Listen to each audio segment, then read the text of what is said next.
So how many days to Christmas? Can anybody work it out? I get very confused about how long's to go. Alice, what do you think? How many days to go? 21. According to my chocolate advent calendar, there's only 3 days left. At least the 22nd, I think that's got to. I don't know how that happened. I love Christmas food especially. And I'm a little bit embarrassed because I rarely make much of a contribution to the Christmas food situation. That would be probably accurate, wouldn't it, Liz? So as a surprise for Liz, doesn't even know this, I decided this Christmas is trying to make a contribution. So I have actually set out to make a gingerbread house. That's quite an art, isn't it? And what do you think? Is it looking okay, guys?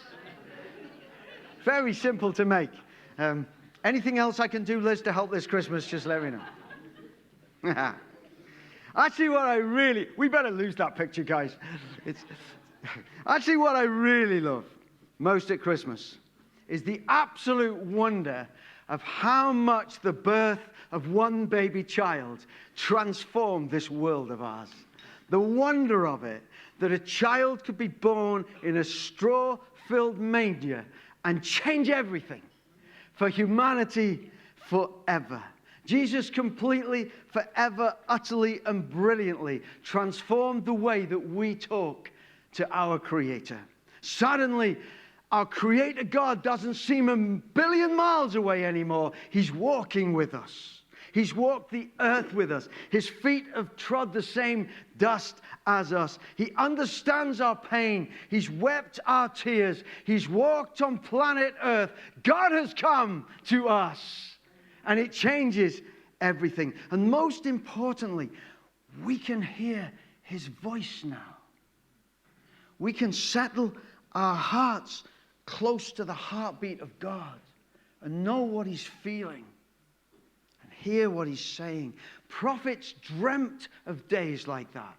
For generations gone by, prophets dreamt, and sometimes they were brave enough to declare it, that one day, the prophet said, one day we will all know God.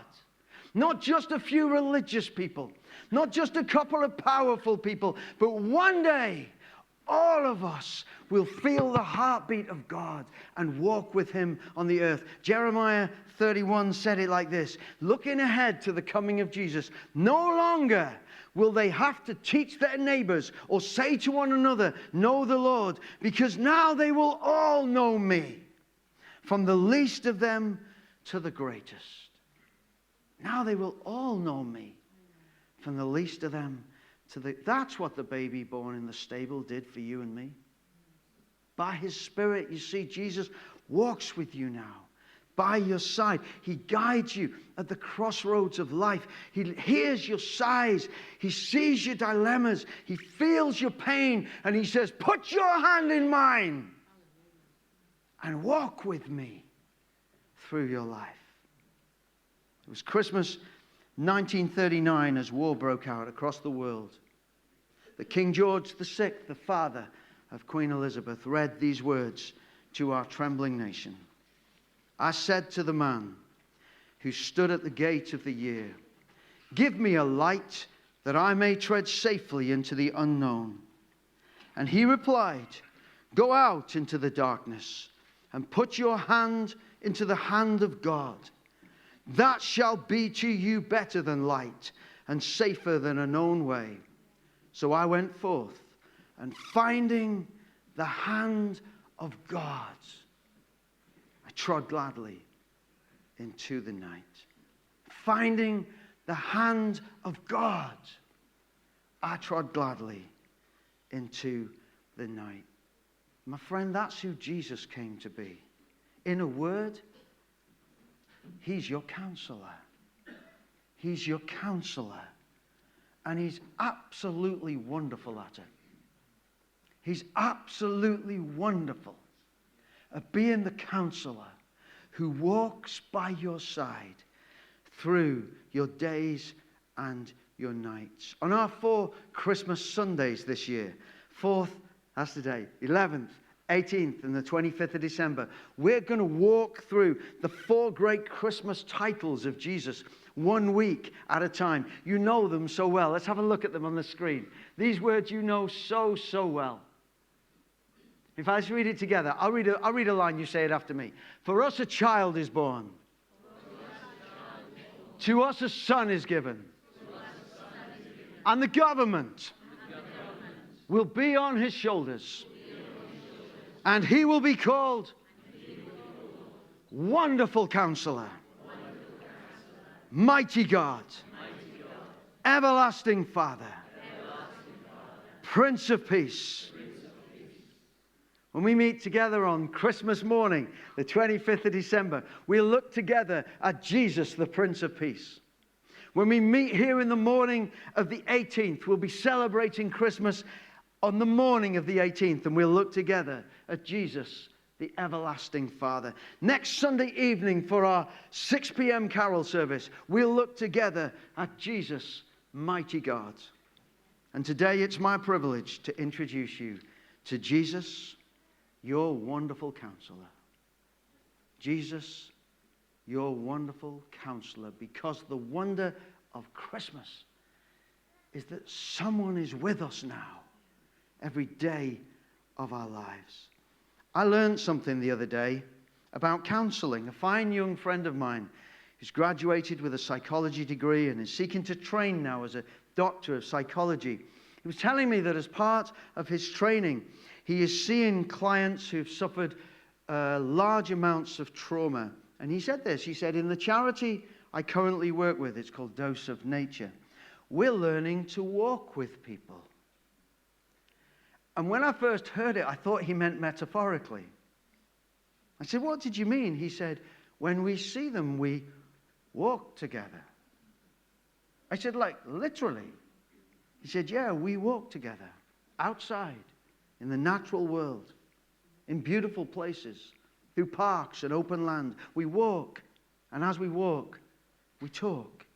And we're discovering, strangely, he said, that this can accomplish much more than sitting inside the four walls of a little dark room. We walk together. We walk together. And while we walk, we talk. It just reminds me so much of Jesus, the Wonderful Counselor. Because he doesn't call you into his office for a chat. He walks with you through your pain, through your joy, through your sickness, through your sorrow, through your hopes, through your dreams. He walks with you. I love the story of two broken-hearted guys setting off on a walk to a place called Emmaus, and their life and all their hope has been shattered because they know that Jesus was crucified. They didn't yet know that he was raised from the dead. And the Bible says they were dejected. Their heads were down, their hearts were sad. And the Bible says Jesus came and walked with them. And as he walked with them, he listened to them and he unpacked the truth of the Old Testament scriptures.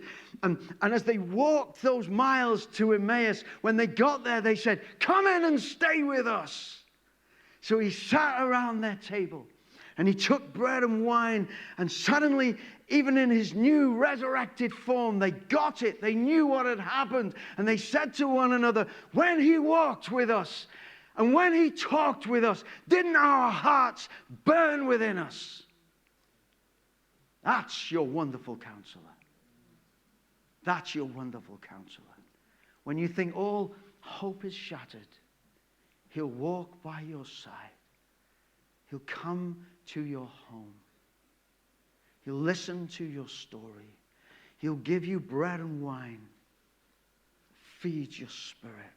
And your heart will burn within you because you are not alone. You've got a Wonderful Counselor. You've got a Wonderful Counselor. That's why I love this particular banner here. I love this one.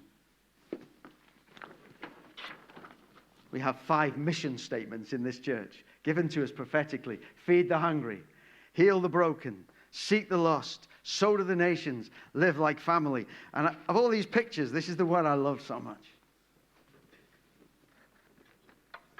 I love this because the guy at the top there just seems to be like a mountain guide, helping a couple of people find their way. And I love the image of somebody who knows the way, pointing the way and saying, come with me, guys.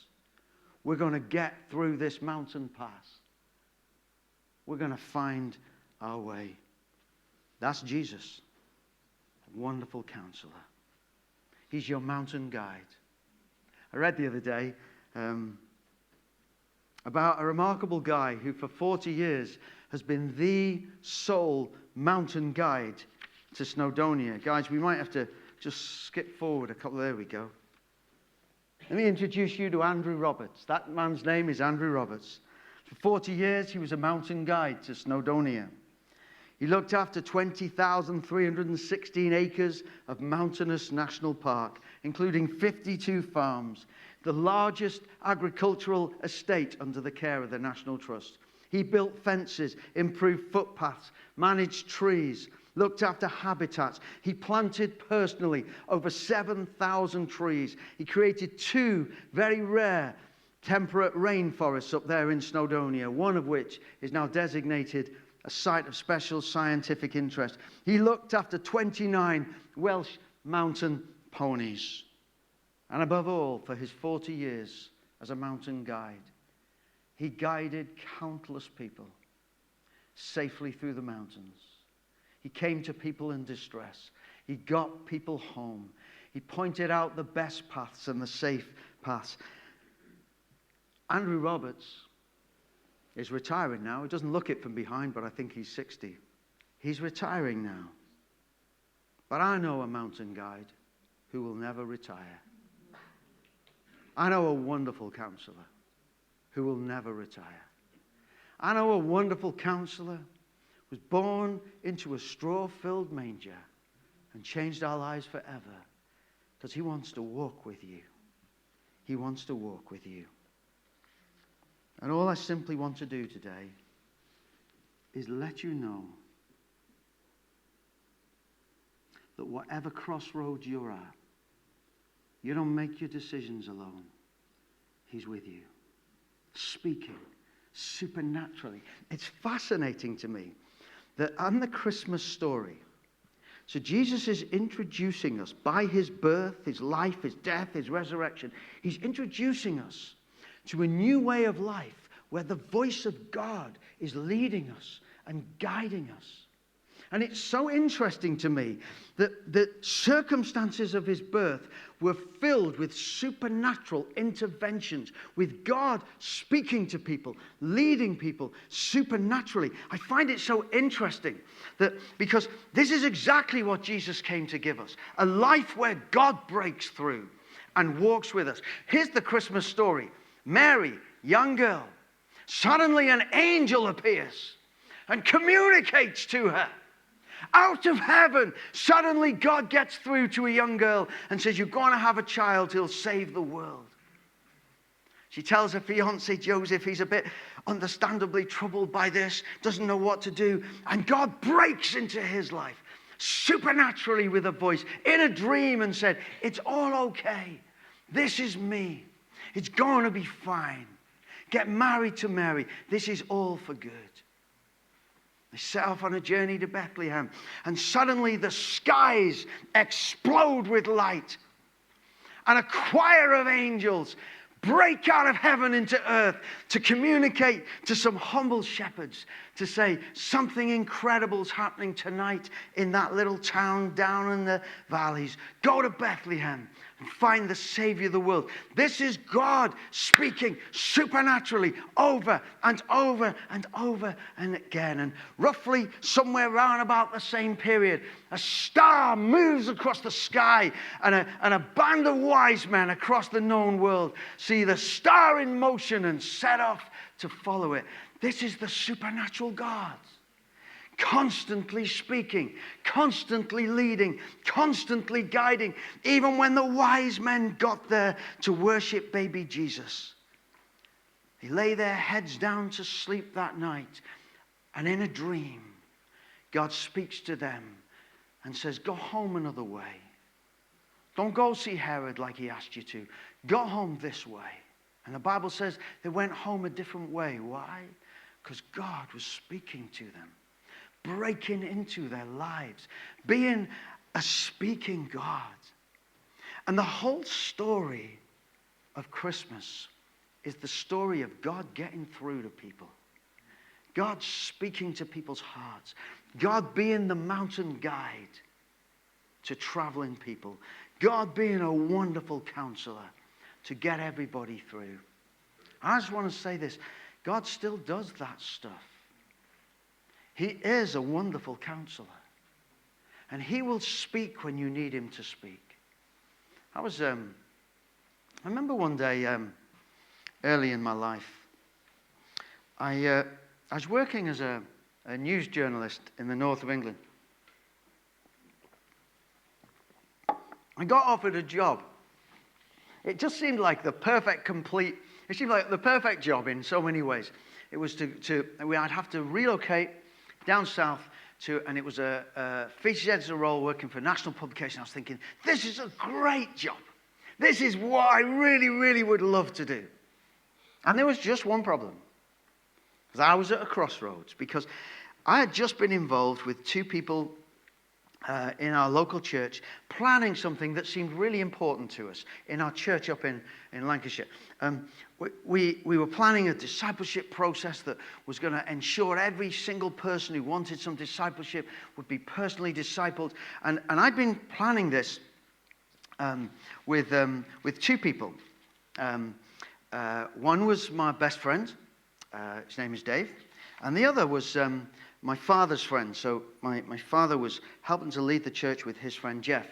And so my friend and my father's friend, that's Dave and Jeff, and I, were planning something ready to roll out a whole new initiative in the local church up there in Southport where we were. And suddenly I have the dream job offer that would take me somewhere else. And I scratched my head and I thought about it and I thought, God, I don't know what to do here because both these things seem important and I just really need you to speak to me. I need you to be my guide. I need you to be my counselor. I need you to help me make a choice between what I'm doing with my friend and my dad's friend and what I'm doing in my career. And I just took my question to my wonderful counselor. I remember it was the day I had to make a decision. So I had to make a phone call one way or another about the job. And I sat on my bed and at that time every day I was reading one chapter from the book of Proverbs. So I just turned to the chapter I was due to read in Proverbs that day and I just said to Jesus, Jesus, I'm at a crossroads. Would you speak to my heart and help me to make the right choice? I looked down. This is the chapter and the verse I was reading that day. I was Proverbs 27. So I looked down and I read verse 10 and it said this. Do not forsake your friend and the friend of your father. Seriously, Proverbs 26 was marked in my Bible ever since. I didn't, you know when you do it, you think, I just must have made that up. Proverbs 27, verse 10. Do not forsake your friend and the friend of your father. I was thinking, God, have you done a number on me here? Did you sneak into my Bible last night and I literally went to get another Bible to check it's in that one too. I don't know why I did that. It just seemed like crazy. But it's not crazy.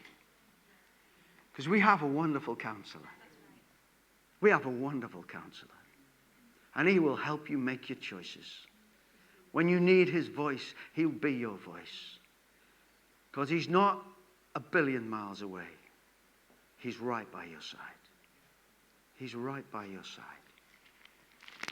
He still speaks supernaturally into our lives. Those Christmas stories, they're absolutely our life. He still speaks in dreams. A few years later, I was doing a job and, some of us are a bit like this. You can get so into a job that you love it and it motivates you and you're inspired by it and you want to be your best and you want to, I don't know, whatever it is, you whatever, you know. And I was doing a job, and I was working crazy hard. I was loving it, and I found something I could really do, and I was doing my best to glorify Jesus, but sometimes that can be just a kind of excuse, I don't know. But I was working crazy hours, and probably 80 hours a week, and right through weekends and evenings. And dear Liz we had 2 children then, I think, didn't we, Liz, at that point? And I'd been offered a large promotion, like a big financial incentive that I was due to take. And I was working. Every night, I'd be the first one at work in the morning and the last one to leave. And then I'd take a few hours work home. And I'm a bit stubborn. And some people had said to me, Mike, what are you doing, mate? This is crazy. And I'm stubborn. And I probably should have listened to some good friends. But I went to sleep one night. And as I slept, I had a dream. In the dream, I was taking the bend of a road. I was driving. I was taking the bend of a road, and my family were in the car with me. And in the dream, I took the bend too fast. I was taking the bend too fast. And I came off the road, and we hit a tree, I think, and jolted to a stop in my dream. It's just a dream of somebody taking a bend too fast. And that's just a dream. But I woke in the morning. Something that happened has never happened ever again in my life, before or since. I had the symptoms, the injuries of the accident that I dreamt of. I had whiplash, and I'd been in a car accident once before. I know exactly what it feels like. And I woke with the symptoms of what had happened in the dream. I sat in bed. I said, God, what's that all about? I just felt God whisper in my heart. The dream was from me. You're taking this bend in your life too fast, and your family will be the casualties. Slow down. Slow down. I got out of bed, went to my little study next door, wrote a little respectful letter to my boss, and said, thank you for your offer of promotion and salary increase. I'm not going to be able to accept that. I'm just going to work a little bit more slowly now. Took the letter into work, and I changed my life. Probably saved my family, my health, and everything. Because God still speaks to us. He still gets through to us. He loves us enough to walk with us through our stuff. And he wants to keep you safe. And he wants your hand in his hand. Because he is a wonderful counselor. He's a wonderful counselor. Walk with him through everything, and he'll get you to your destination.